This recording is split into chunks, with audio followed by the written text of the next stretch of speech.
What's going on, everybody? Gem Mint here with today's new comic book day reviews. It's Wednesday, July 21st, and as always, we're going to go through this week's comics as spoiler-free as possible. As you can see, we're on the road.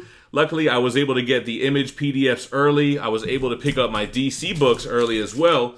And the Marvel PDFs, I got most of them, but there are two books on my poll that I didn't get to review, which was Alien 5 and Darth Vader. I had to think about that one. So I'll probably speak on those on Friday's video with Rock and Robbie when we count down our top 10 favorite comics of the week. And also, I don't think I have a pick of the week yet. I mean, I don't know if one of those two will be it, but I don't know, nothing really just stood out. So make sure you tune in on either Friday or Saturday. I'm not sure when I'm going to drop that video yet, but make sure you're subscribed to the channel. Hit the notification bell so you don't miss a video. We did reach our like milestone on the last new comic book day review, and we pulled a winner for a t-shirt on our Sunday stream. If we can hit that same milestone on this video, over 800 likes, I'll do a giveaway as well. I probably won't do it on the Sunday live, but I'll announce the winner on the next week's new comic book day reviews. We also got the giveaway going on for our next subscriber milestone of 150K. We're giving away the Deja Thor's premium format by Sideshow. All you got to do is be subscribed, leave a like, and comment on this video, and hang around to the end. I'll give you more details on the giveaway. With that being said, let's start off with the DC books. Might as well. Got them in my hand here, and we're going to start with Flash issue 772 by Adams, Conrad, and Sinclair. I missed out on the annual, and I heard it basically ended off the previous arc, and it solidified Wally West as the new Flash, the new fastest man alive. So this is the new storyline with Wally West as the Flash, and he wants to get a job. I guess he's just a deadbeat around the house when he's not doing hero stuff. So he gets a job. He ends up working as a mechanic. It ends up being someplace that's owned by Mr. Terrific. Mr. Terrific shows up, offers him a better job. And that's kind of all you get here. The art style is great, setting up a new arc for Wally West. It was an okay issue. Then we have Justice League issue 65. This is by Brian Michael Bendis, Pugh, and Filardi. This was just okay. There's two storylines going on in Justice League now. You have this one where the majority of the team just came back from Naomi's homeworld, and there's this big monster that's fighting them at Justice League HQ. And then you have Black Canary and Oliver Queen, the Green Arrow. They're doing their own thing. They're getting hunted down by somebody. It turned out to be Deathstroke, and that's where we're at there. It's tying into that whole Checkmate, Checkmate, is that what it is? Miniseries that I'm not going to be reading anymore. Nothing much really going on here. It was just whatever. Then we have Legends of the Dark Knight issue 3. This should be the final issue. This is by Robertson, Clark, and Rodriguez. Overall, I did enjoy this series. It felt like gritty 80s, early 90s Batman art style. You have this storyline with the Riddler and this new Riddler-type character, The Quiz. So we find out who that person is, what the relationship is with the Riddler, and everything going on here. Batman seemingly trapped. Pretty interesting. The dialogue, I like this Batman. He is the gritty, badass Batman that you know and love, the scruffy face.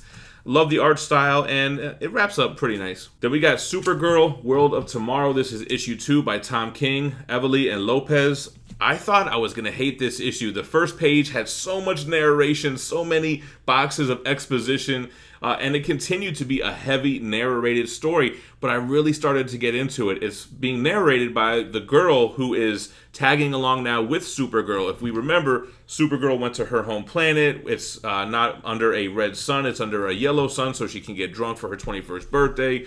And she runs into this girl whose father was recently killed. We know who the mercenary guy is. He ends up shooting and killing somebody close to Supergirl. I'm not going to spoil that. And gets away in her ship. So this entire issue is basically these two on this like chartered spaceship for weeks upon weeks, and kind of like the little altercations Supergirl's getting going through and stuff like that, and showing how badass she is basically. I really enjoyed the issue overall. The art style has some great panels, especially when there's like this space dragon thing that Supergirl has to fight straight Phoenix Force style.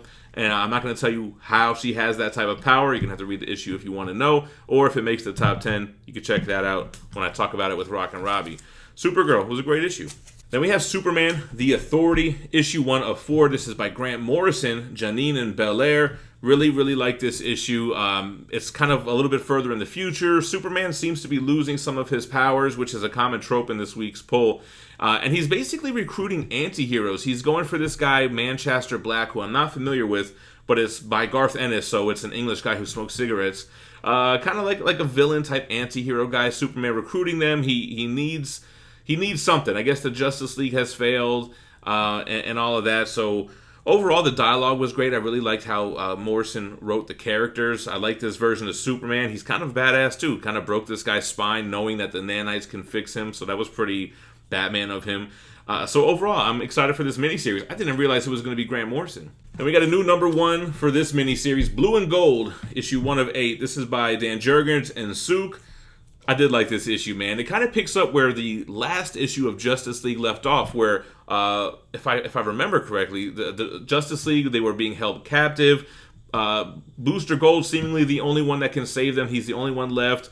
He's kind of looked at like a joke. He's not rich, so he live streams everything and is begging people to PayPal him, although they don't use the word PayPal, Facebook, and all that stuff. They kind of switch it up a little bit. And he gets into trouble, and we have to call in Blue Beetle, and then they decide to team up. Very funny, very superhero type drawing. I mean, Dan Jurgens, of course, when you get him, you're going to get some superhero-esque type of writing. Funny, exciting, interesting. I liked it. Then we got a new Shazam miniseries starting here. Issue 1 of 4. This is by Sheridan, Henry, and Miolo. So this ties in with Teen Titans Academy. Billy Batson seemingly having problems with his powers, not being able to change into Shazam, or when he does, he reverts back unwillingly, or some of his powers don't work. He can't share powers. There's this storyline with somebody else from the Shazam family is dying. He's feeling guilty because he can't give this person his powers, Freddy, to help heal him. So this one was pretty good. I enjoyed it. It had classic superhero artwork, some big double-page spread panels of Shazam, like T-shirt type panels. It was looking pretty good, actually. So, hey, for a Shazam miniseries, starting off pretty strong. Then we have Nightwing issue 82. Been ranting and raving about this series by Tom Taylor, Redondo, and Lucas. It continues to be exciting. This issue was a little bit of a change of pace, more of an origin story of Melinda Zuko and how she ended up being related to Dick Grayson, and a nice origin story for her mother, tying into the Graysons, going back to the circus. Your same great artwork that we've been getting on this run since Tom Taylor took over on the writing duties. So it was definitely a good issue. I enjoyed it a lot. It was just kind of a change of pace for the title under this new creative team. All right, guys, before we move on to the Marvel books, let me give you a quick word from our sponsor. Cheap Graphic Novels is your online home for brand new graphic novels and collected editions up to 50% off cover price. They pride themselves on packaging your books so they arrive safely and in excellent condition, as well as prompt and helpful service. Check out their bargain bin for even greater deals up to 90% off cover price. CGN is excited to announce that they're now taking pre-orders. They're making it easier for you to ensure that you don't miss out on the hottest releases. Cheap Graphic Novels is currently running a special promotion for the Geminites. If you're a first-time customer, let them know that you were referred by Gem Mint Collectibles at checkout, and you'll receive a credit for free shipping on your next order. This promotion is only valid for the United States. Cheap Graphic Novels, your source for the hottest books with the kind of deep discounts and quality shipping and customer service that will keep you coming back for more. All right, so let's start off with this Thor annual one. Not by Donny Cates. This is by Cooter, Smith, and O'Halloran. And it has this Infinite Destinies tagline that is supposed to be leading into this story that is going to be told over annuals from all other ongoing titles, kind of like how they did it in the 90s. Although I don't really see how this story ties into this Infinity Stone story. It's a Thor story. You can see he's going up versus what looks like Odin or a version of Thor on the cover, and the villain in the background who basically sets this whole thing up. It's kind of like, what if Thor made a wrong choice during his first battle with Loki in Avengers 1, like the comic Avengers 1? What if he knew all the things Loki would do in the future and decided to handle it a different way? What would happen? And then what would happen if that Thor met up with our Thor? So it was a good annual. At first I wasn't really digging it. It was very much fairies and elves and very Norse mythology, and I wasn't really digging that, but it kind of led up to this confrontation, which I really did enjoy. So overall, I did like the annual. Probably not going to pick up the other annuals. I don't know. The Infinity Stone story does sound kind of interesting, so maybe I will. All right, guys, then we got a new Moon Knight ongoing. Moon Knight issue 1 by McKay, Capuccio, and Rosenberg. This is a great jumping on point for Moon Knight. I think it does a good job of kind of explaining his backstory while still keeping this kind of new storyline ongoing. It's got vampires, it's supernatural stuff. Artwork is great. They always have Moon Knight doing moon-type crescent moon jumps in his cape and action-packed sequences and, the Marvel version of Batman trope. He's talking to this therapist, which I think is pretty funny when he's in his suit and tie Moon Knight costume. But yeah, definitely if you're interested in Moon Knight and they got the show coming out on Disney Plus, pick it up. We'll see where this series goes. All right, then we have X-Men Legends 5. This is by Peter David along with Todd Newok and Rochelle Rosenberg. So the first 4 issues of this have been that 80s Simonson type of X Factor, Archangel X Factor. This is moving on to more of the extreme 90s era with Strong Guy, with Polaris, Quicksilver, Havoc, Multiple Man, and Feral. Is that Feral or it's from the New Mutants? What's her name?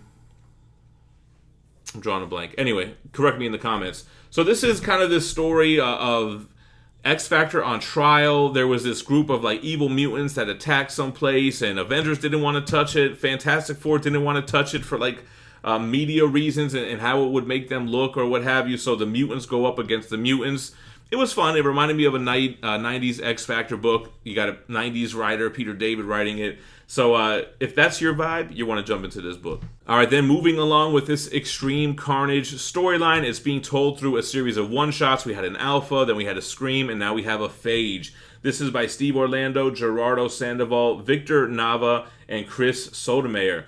This one is good because the Phage symbiote isn't really locked down to a host like Scream, like Venom, like Carnage. It's really the symbiote doing its thing. It's kind of showing how it was choosing to live prior to this call from Carnage. Carnage's call is causing all the Life Foundation symbiotes to want to band together and join the Hive Collective of Carnage.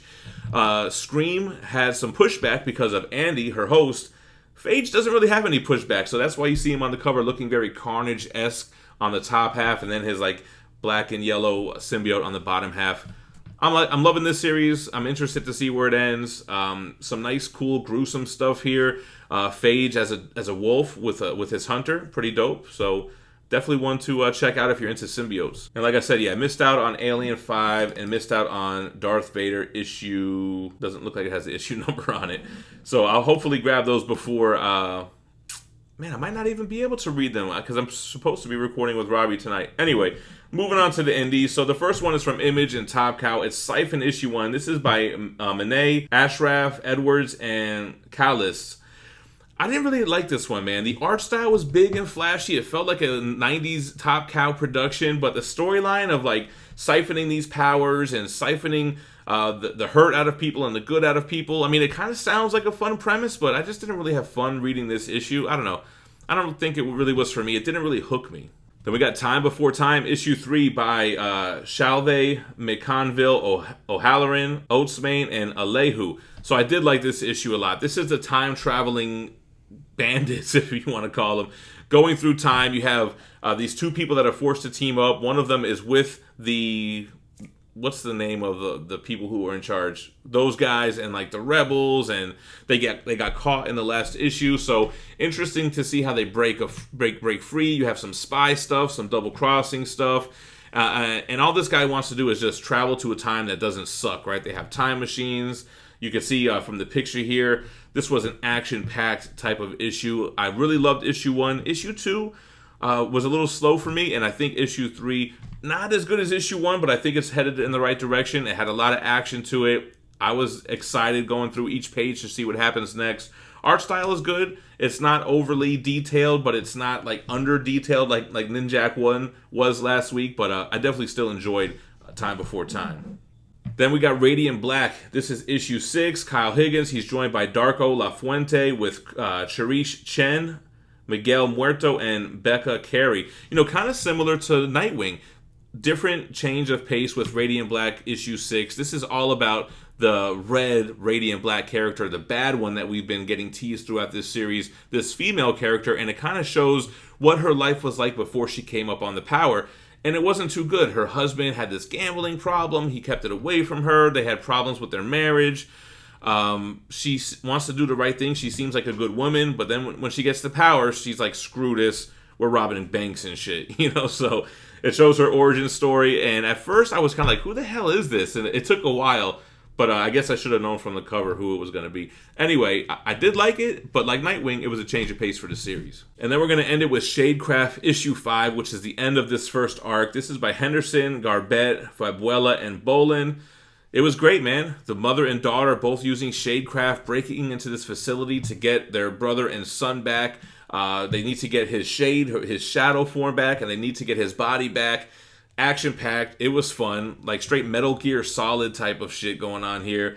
Fun series so far. I hope they continue it. They have a lot of places they can go with it. I'm pretty sure it's just the end of the arc, not the end of the series. And I think they're optioned for a show as well, so they're going to want to keep it going. I like the art style, like the cover. You get a lot of that playing with shadows and conjuring things up and kind of Spawn style. The mother being able to go from a shadow to another shadow across the room behind the door. So interesting stuff. I thought it was fun. And that's it for me, man. That's the new Comic Book Day reviews on the road here. Again, if we can get over 800 likes on this video, we'll do a giveaway for any t-shirt on our Teespring account. So make sure that you like this video and comment below, because that's how I'm going to randomize and pick a winner. And we'll ship worldwide. Same with the 150K giveaway for Deja Thoris. Once we hit the milestone, we'll go live for that the following Sunday, pick a random video where I promoted the giveaway, and use a random YouTube comment generator to draw a worldwide winner. I appreciate you guys watching, but don't go anywhere. Check out last week's top 10 I did with Rock and Robbie for our favorite comics of last week. Check out last week's new Comic Book Day reviews if you missed them, and make sure to stick around either Friday or Saturday. We'll do the top 10 for this week. Appreciate you watching. Stay minty fresh. Peace.